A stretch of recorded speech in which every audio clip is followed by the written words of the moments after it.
Welcome to the Running Network Show. Join us each time as we explore the people, the places, and the events that shape our great sport. I'm Gary Morgan, and I have Rhodes Scholar recipient from the RRCA, Jeffery Eggleton, who is the 2010 recipient of that award. Anyway, he's currently training in Flagstaff, Arizona, and he's getting ready to compete tomorrow in the USATF Half Marathon Championships. And I'm going to see how he's feeling about tomorrow's race. What do you think about tomorrow's race, and what do you think you're looking to do with it?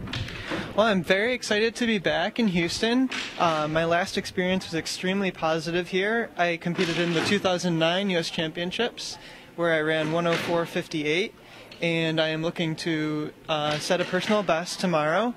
And also, this will be a good chance to preview the course for the Olympic trials in 2012, which is a little bit less than a year from now. So, but I'm really excited to be back at this venue, and I think it's going to showcase a great preview for the Olympic trials in the next year.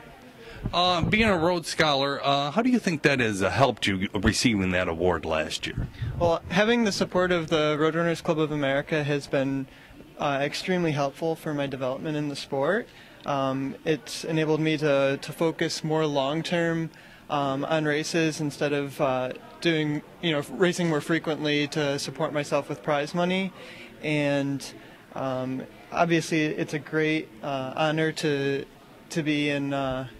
be named a Rhodes Scholar because there's so many past recipients that have gone on to represent the U.S. at Olympic championships or world championships, and as I continue my progress in the sport, and I'm ready to take that next step this year with the world championships, it's nice to be in that company and just to have that recognition.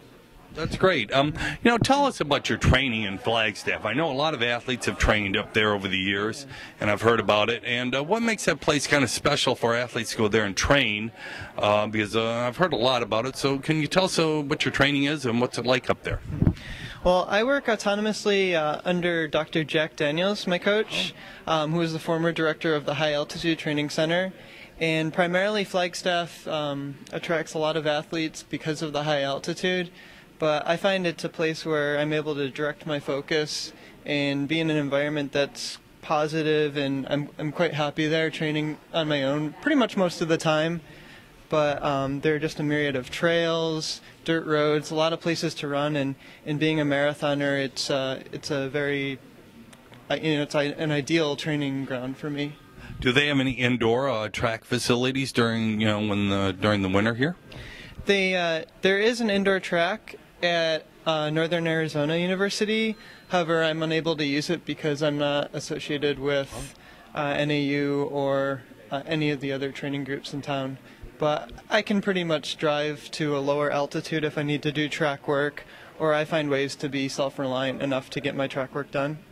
And what about the snow there? I know it snows there a lot. Do they plow the roads very well, and so you can run alongside of them, or do you go to lower altitude when you want, or how does that work? It's been tricky. This year it's been nice because there hasn't been as much snow. It's just been more of a dry cold.